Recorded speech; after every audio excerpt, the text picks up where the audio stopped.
ఇక డీటెయిల్స్ చూస్తే ప్రధానమంత్రి పోషణ్ అభియాన్ కార్యక్రమంలో భాగంగా మధ్యాహ్న భోజన ఏజెన్సీలకు స్థానిక డైట్ కళాశాల ఆవరణంలో మధ్యాహ్న భోజన నాణ్యత పోటీలు నిర్వహించారు. డీఈఓ ప్రణీత డైట్ కళాశాల వైస్ ప్రిన్సిపాల్ కిరణ్ కుమార్తో కలిసి ముఖ్య అతిథిగా విచ్చేసిన ఈ కార్యక్రమాన్ని ప్రారంభించారు. దాదాపుగా 18 మండలాల నుంచి వచ్చిన ఏజెన్సీ నిర్వాహకులు ఈ పోటీలో ఉత్సాహంగా పాల్గొన్నారు. పోషకాలతో కూడిన వంటకాలు తయారు చేసే పోటీలు నిర్వహించి వారిలో 3 విజేతలను ఎంపిక చేశారు. వారికి మొదటి బహుమతి కింద 15,000 రూపాయలు, ద్వితీయ బహుమతి కింద 1000 రూపాయలు, అలాగే తృతీయ బహుమతి కింద 500 రూపాయలు అందజేశారు. న్యాయ నిర్ణేతలుగా సెక్టోరియల్ ఆఫీసర్ కంటె నరసయ్య, సైన్స్ అధికారి రఘురమణ వ్యవహరించారు. ఎంతో ఉత్సాహభరితమైన వాతావరణంలో పోటీలు సాగగా అతిథులు వంటకాలు రుచి చూసి ఏజెన్సీ నిర్వాహకులు అభినందించారు. పైనుండి వచ్చిన ఆదేశానుసారమే ఇక ఈ పోటీలు నిర్వహించడం జరిగిందని డీఈఓ తెలిపారు. పాఠశాలలో పిల్లలకు మంచి పౌష్టికాహారం అందించాలనే ఉద్దేశంతోనే ఇక ఈ పోటీలు నిర్వహించడం సాగిందని స్పష్టం చేశారు. ఈ కార్యక్రమంలో మధ్యాహ్న భోజన ఇన్ఛార్జు డిఓ శ్రీరామ్, కార్యాలయ సిసి రాజేశ్వర్, సిబ్బంది Chandu, Bhasha, DIET vice principal Kiran Kumar తదితరులు పాల్గొన్నారు.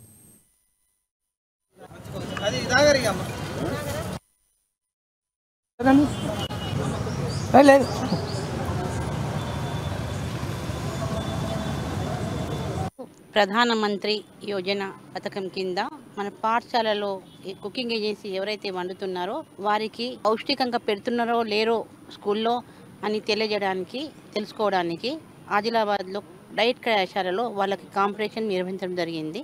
మరి 18 మండలం నుంచి కుకింగ్ ఏజెన్సీస్ ప్లస్ ఒక హెచ్ఎం వచ్చారు, కన్సర్న్డ్ హెచ్ఎం వచ్చారు. ఇందాక వంటలు చేశారు, పొయ్యి మీద చేశారు, చాలా రుచికరంగా ఉన్నాయి. మరి వాళ్ళకి మాకు ఈ ఆదేశాలు అనేది స్టేట్ ఆఫీస్ నుంచి వచ్చినాయి. ఈరోజే కండక్ట్ చేయమన్నారు. ఫస్ట్ సెకండ్ ప్రైజ్ తీయాల్సి ఉంటుంది. First prize winner 1500, second prize winner 1000 and third prize winner 500. మిగతా వాళ్ళు అందరు వచ్చారు, ఇంత చలిలో వచ్చారు కాబట్టి వాళ్ళకు కూడా మా తరఫు నుంచి ఏదో 200 or 300 అందరికీ మేము సమకూరుస్తాము. మరి వంటలు చాలా బాగా అయినాయి.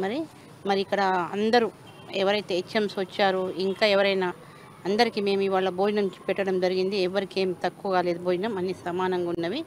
చాలా రుచికరమైన వంటలు, ఆకుకూరలు, టమాటాలు, గోబీ అన్నీ వేశారు.